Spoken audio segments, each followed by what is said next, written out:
Alright, welcome back ladies and gentlemen to the Chupacabra tutorials channel. I'm your host Larry, and today I'm going to show you how to reach the Tenmaten Shrine, which is located underneath of Elma Knolls hill area, just past your first geoglyph, which is just a little bit north of Hyrule Castle that you can kind of see in this map. So to get to there, you're going to have to go to this well that I'm standing next to, which is called the Elma Knolls Well. It's right next to the coast in some ruined houses. And down here, the only thing that you're going to run into are Horriblins, darkness, and likes. So grab the included light bloom seeds that you can find all over this area, hop down the giant scary murder hole, and then down here you should find just a patch of water to land in, so you don't have to worry about gliding down softly. There is water down here.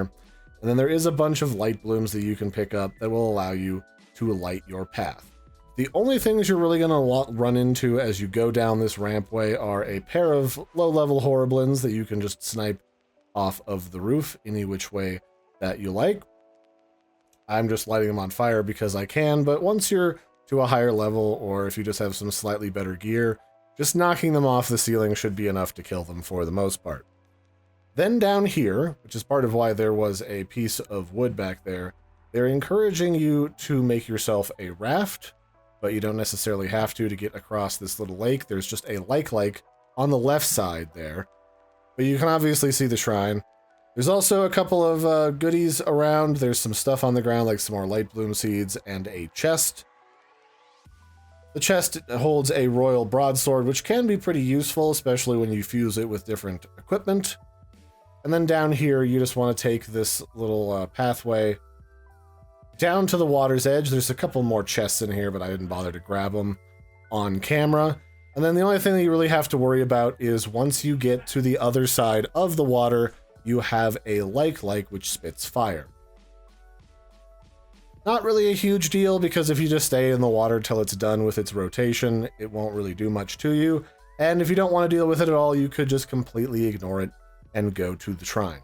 This shrine doesn't have a puzzle or anything inside of it. It's literally just once you reach the shrine and open it, you can just go in. It's Raru's Blessing. It just gives you a freebie along with the stuff that is in the chest that they give you. And then that's all you really have to worry about. I did decide to kill the like because I hate them. So I just went ahead and murdered it with my Lionel blade. I can't remember what it dropped actually from the chest that it had. There's also some Lumastone down here if you find yourself in need of Lumastone to make money, which is a way that I fully recommend. I would grab some of that. And then inside of this chest that the like dropped was just some more amber. It's kind of useful. You can sell it to that Garuda lady who goes to the Goron city and patrols around.